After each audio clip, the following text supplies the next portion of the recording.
Hey guys, this is Himanshu Kewat और लेकर आ चुका हूं आपके लिए एक और ज़बरदस्त गवर्नमेंट जॉब अपडेट जो कि निकल के आ रहा है हमारा UPSC CPF assistant commandant requirement 2023 की तरफ से। दोस्तों, यूपीएससी के अंदर वेरियस पोस्ट के ऊपर वैकेंसीज निकल के आ चुकी है और ये पोस्ट हमारी असिस्टेंट कमांडेंट की है। जैसे कि आप जानते हैं, हमारे जो पैरामिलिट्री फोर्सेस है जैसे कि सीआईएसएफ, सीआरपीएफ, आईटीबीपी, एसएसबी, इनके अंदर जो असिस्टेंट कमांडेंट की पोस्ट होती है उसके ऊपर वैकेंसीज निकल के आ चुकी है। टोटल नंबर ऑफ वैकेंसीज क्या रखी गई है, इसमें क्या एज लिमिट मांगी गई है, क्या एजुकेशन क्वालिफिकेशन मांगा गया है और इसके लिए आपको किन किन स्टेजेस से होकर गुजरना पड़ेगा, उसके बारे में हम कंप्लीट डिटेल में बारे में बात करेंगे। तो दोस्तों, इसके बाद आपको क्या इनिशियल इनहैंस सैलरी दी जाएगी आफ्टर सिलेक्शन, उसके बारे में भी हम लोग डिटेल में बात करेंगे। तो दोस्तों, वीडियो काफ़ी इंटरेस्टिंग रहने वाला है, तो वीडियो के अंत तक ज़रूर बने रहिएगा। चलिए चलते हैं ऑफिशियल नोटिफिकेशन की तरफ। तो दोस्तों, हम आ चुके हैं यूपीएससी सीपीएफ की ऑफिशियल नोटिफिकेशन के ऊपर। चलिए यहाँ बात कर लेते हैं इंपॉर्टेंट डेट्स के बारे में। Examination notice number 09/2023 CPF dated 26/4/2023, मतलब इसका जो रजिस्ट्रेशन स्टार्ट हो चुके हैं वह 26 अप्रैल 2023 से स्टार्ट हो चुके हैं। The last date of submission application, मतलब जो इसकी जो लास्ट डेट रहने वाली एप्लीकेशन की वह 16 मई 2023 रहने वाली है। चलिए हम नीचे आ जाते हैं। देखिए यहाँ पर लिखा है central arm police force assistant commandant examination 2023। चलिए यहाँ नीचे आ जाते हैं और बात कर लेते हैं नंबर ऑफ पोस्ट के बारे में। तो देखिए यहाँ पर border security force, central reserve police force, central industrial security force जिसे सीआईएसएफ कहते हैं, ITBP Indo Tibetan border police और सशस्त्र सीमा बल एसएसबी के अंदर डिफरेंट नंबर ऑफ वैकेंसी निकल के आ चुकी है।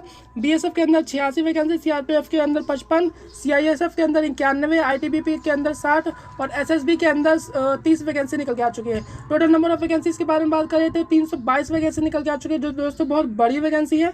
और यही बात कर लेते हैं सेंटर ऑफ एग्जामिनेशन के बारे में। तो देखिए आपके जो सेंटर रहने वाले हैं वो कुछ इस तरह के रहने वाले हैं: अगरतला, अहमदाबाद, बेंगलोर, बोरीवली, भोपाल, चंडीगढ़, चेन्नई। यहाँ देखिए अगर एग्जामिनेशन के बारे में अगर बात करें तो जो अगर आप जिस स्टेट से बिलोंग करते हैं उसकी जो कैपिटल रहने वाली मेजरली आपका सेंटर वहीं जाने वाला है। तो जैसे अगर आप मध्य प्रदेश से बिलोंग करते हो तो आपका भोपाल सेंटर जाएगा, और अगर चंडीगढ़ से बिलोंग करते हो तो चंडीगढ़ जाएगा, तमिलनाडु से बिलोंग करते हो तो चेन्नई, और उड़ीसा से बिलोंग करते हो तो कटक। और देखिए मेजरली यहाँ कैपिटल्स में ही सेंटर जाता है यूपीएससी असिस्टेंट कमांडेंट का। चलिए यहाँ पर नीचे आते हैं और एज रिलैक्सेशन के बारे में हम लोग बात करेंगे। और देखिए यहाँ पर एलिजिबिलिटी कंडीशंस लिखी है, आपकी नेशनलिटी इंडियन होनी चाहिए, और अगर आप मेल और फीमेल या आप यानी कि अगर आप मेल हैं और फीमेल हैं तो आप दोनों ही कैटेगरी के लिए आप इस फॉर्म के लिए अप्लाई कर सकते हैं। मेल भी भर सकते हैं और फीमेल भी फॉर्म को भर सकते हैं। यही बात कर लेते हैं एज लिमिट्स के बारे में। तो इसकी जो एज लिमिट मांगी गई है, यदि आप कि एज 20 ईयर से 25 ईयर के बीच में है तो आप इस फॉर्म के लिए अप्लाई कर सकते हैं। यही देखिए जैसे अदर वैकेंसीज में, अदर सेंट्रल गवर्नमेंट की वैकेंसीज में एज रिलैक्सेशन रखा गया जाता है, वैसे इसमें भी रखा गया है। बात कर लेते हैं, नीचे आते हैं तो एज रिलैक्सेशन के बारे में हम लोग बात कर लेते हैं। देखिए जो एज रिलैक्सेशन दिया जाता है ओबीसी में 3 साल का, SC ST में 5 साल का एज रिलैक्सेशन आपको दिया जाता है, जैसे कि अदर सेंट्रल गवर्नमेंट वैकेंसीज में दिया जाता है। वैसे ही एज रिलैक्सेशन आपको इस वैकेंसी में देखने को मिल जाएगा। चलिए यहाँ नीचे आते हैं और देखिए यहाँ पर बताया गया लास्ट डेट ऑफ सबमिशन के बारे में, जो कि 16 मई 2023 रहने वाली है। और नीचे आते हैं नोटिफिकेशन में। देखिए और नीचे आते हैं, यहाँ पास लिखा गया है appendix 1 selection procedure of the syllabus of the examination. चलिए फ्रेंड्स बात कर लेते हैं एग्जामिनेशन सिलेबस के बारे में। तो आपका जो सिलेक्शन प्रोसीजर रहने वाला है वो कुछ इस तरीके का रहने वाला है। जैसे आपको जो सबसे पहले आपको रिटर्न एग्जामिनेशन लिया जाएगा जो कि 6 अगस्त को रहने वाला है, और जो जिसमें विल बी प्रपोज 2 पेपर्स, मतलब जो आपका 2 पेपर के अंदर आपका 6 अगस्त को एग्ज़ाम होगा, जिसमें पेपर 1 और पेपर 2 होगा, जो कि आपका सेम डे होगा। जैसे आपका पेपर 1 सुबह 10 बजे से दोपहर 12 बजे तक होगा, और जो पेपर 2 रहेगा वो दोपहर के 2 बजे से शाम के 5 बजे तक रहेगा। मतलब आपका पहले पेपर 2 घंटे का और दूसरा पेपर 3 घंटे का रहने वाला है। पेपर 1 जो होने वाला है जनरल, उसके अंदर जो सब्जेक्ट आने वाला है वो कुछ इस तरीके के, जैसे जनरल एबिलिटी और इंटेलिजेंट के 250 मार्क्स से का रहेगा आपका पेपर। 250 मार्क्स के आपके इसमें क्वेश्चन आएंगे। और जो पेपर 2 रहने वाला है जनरल स्टडी, ऐसे और कॉम्प्रिहेंसिव का रहने वाला है, जो आपके 200 नंबर का रहने वाला है।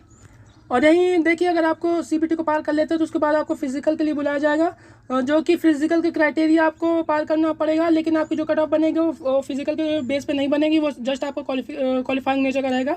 आपकी जो फाइनल मेरिट बनेगी वो आपके एग्जामिनेशन के यानी कि सीबीटी एग्ज़ाम के बेस पे ही बनने वाली है। जो आपके पीईटी फिजिकल एफिशिएंसी टेस्ट दिया गया है वो जस्ट क्वालिफाइंग दिया गया है। बात कर लेते हैं फिजिकल एफिशिएंसी टेस्ट के बारे में। तो आपकी इसमें 100 मीटर की रनिंग होगी। अगर यदि आप मेल है तो 16 सेकंड में और फीमेल है तो 18 सेकंड में पार करना पड़ेगा। और सेकंड 800 मीटर की रेस होगी, और यदि आप मेल हैं तो 3 मिनट 45 सेकंड में पार करना होगा, और फीमेल है तो 4 मिनट 45 सेकंड आपको इसके लिए दिए जाएंगे।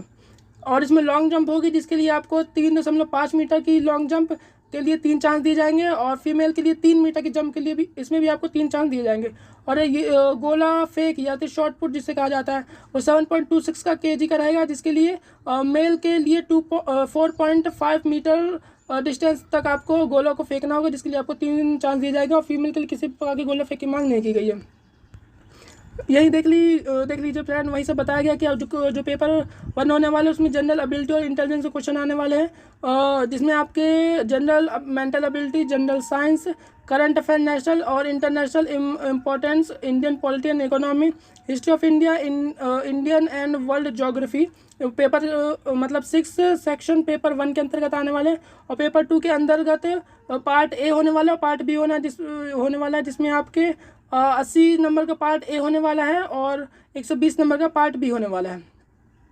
पार्ट बी में आपको comprehensive practice, writing and other communication skill के बारे में आपका एग्जामिनेशन लिया जाएगा। यही देखिए फ्रेंड्स, यही सब फॉर्म के भरने की मेथड के बारे में बताया गया है। तो दोस्तों ओवरऑल अगर बात कर लेते हैं, काफ़ी अच्छी वैकेंसी है। बहुत एक साल में एक ही बार असिस्टेंट कमांडेंट यूपीएससी के थ्रू अपॉइंट किए जाते हैं, जो कि इस वैकेंसी के थ्रू अपॉइंट किए जाते हैं। तो फाइनली अगर इसकी इंपॉर्टेंट डेट्स के बारे में बात कर ले तो इसकी जो डेट्स है 26 अप्रैल 2023 से रजिस्ट्रेशन डेट स्टार्ट हो चुकी है, जो अंतिम डेट रहने वाली है, और 16 मई 2023 रहने वाली है। तो आपको इन डेट्स के बीच आप फॉर्म जरूर भर दीजिएगा। तो दोस्तों ये रहा इंपॉर्टेंट वीडियो यूपीएससी सीपीएफ के नोटिफिकेशन के ऊपर। अगर आपको किसी प्रकार की दिक्कत आती है तो आप मुझसे कमेंट बॉक्स में पूछ सकते हैं। चलिए दोस्तों, मिलते हैं नेक्स्ट वीडियो में, नेक्स्ट अपडेट में।